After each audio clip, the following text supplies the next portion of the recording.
preacher will talk to you. Well, good afternoon, and thank you for coming together this afternoon to express our concern, our compassion, our aspirations that the world would become what it is, whole. But unfortunately, there are people who think that separating, building walls, getting closer to the mic. I'm almost eating this thing. I don't know what else I can do. This is about as loud as I can speak, but I hope you hear the voice within that's saying what's happening in our country is insane. And it's not something that we support. And it's not something that we would stand by and say, oh, there's nothing we can do. This is what we can do, to stand up, to express our concern. And I'm from the Buddhist Church of San Francisco, and 77 years ago we experienced being separated, being excluded, literally being put into camps. So my parents, grandparents, and I'm the descendants of the World War II internment of Japanese Americans. That's right, Ron. And so we have this empathy, we have this shared awareness of what alienation, what separation, what division brings in terms of a traumatic reaction that doesn't go away that easily. No, it doesn't. But this is one way that we can try to address it, that we can try to heal by coming together and standing up against walls of ignorance, walls of fear. And unfortunately, that mentality is manifested in the person in the Oval Office in Washington, D.C. But that's only for another year. So we'll be moving on, but we're here to begin that process of transformation from this kind of mentality that separates and affirm what we're here to do is to bring together in unity. And with that awareness, I'd like to introduce, how long do we have?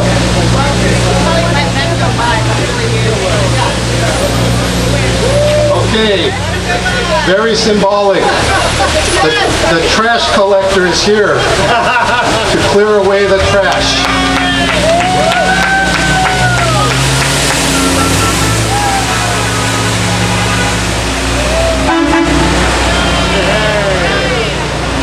Okay, so if he could detour over to Washington, D.C., we'd be very encouraged and inspired by that.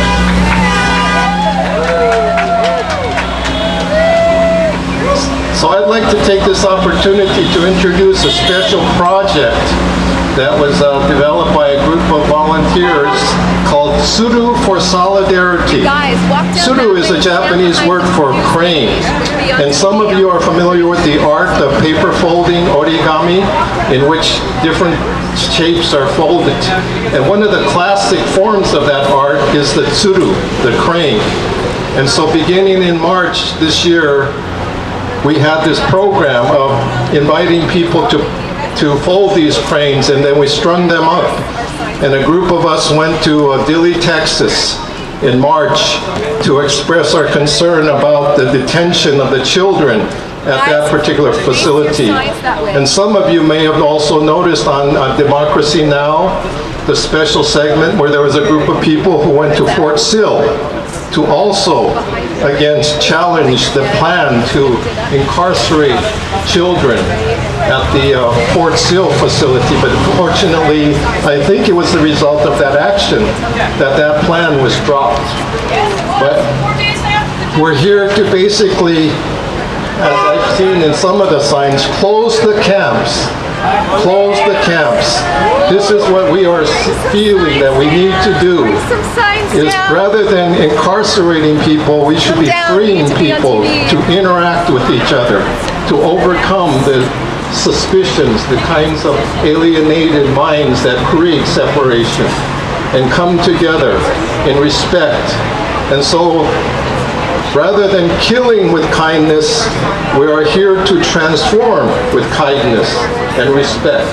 And this is how I feel we're here today, to encourage, to plead, to recommend to the Oval Office that that's the more sane way of addressing the different social inequities and challenges that we have on our planet. And on this planet, we are all neighbors. And actually, in this universe, we're all neighbors. And so just to realize that spiritual awareness, to appreciate this life, immeasurable life that we all share together. So anyway, I have this little flyer that describes this project, because we're inviting people to continue to fold the cranes, because there's a plan. Well, there's a group that's going back to Dilley, Texas in November, but that's kind of already set. But there's a long-range plan of going to Washington, D.C. in June of next year. Okay, so Kathy Kojimoto here has the flyers for that particular plan to march on Washington, so to speak, and place the tsuru, the symbols of peace and harmony, on the White House gate. So I invite you to do that and participate, at least with the folding of cranes within your communities, within your congregations and so forth. And we'll be in touch to be able to let you know where to send these cranes so that they can be presented in Washington, D.C. So with that, I'd like to conclude these reflections with a tradition that I've been taught about ringing a little bell like this called the inking. And it's a symbol of drawing us together. In is to draw within, and bell, king. So the idea is we stop in reflection, not looking at what's wrong with the world out there, but reaffirm what we have within us, deep within all of us.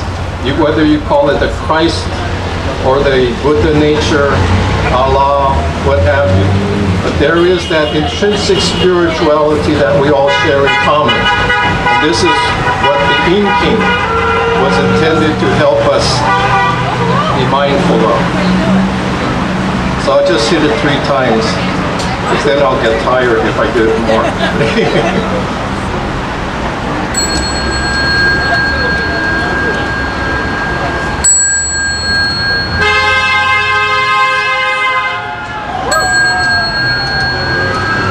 I guess that cult was the American version of the inking, but it was very annoying. But anyway, so with that, I conclude within our tradition the affirmation, Namo Amida Butsu.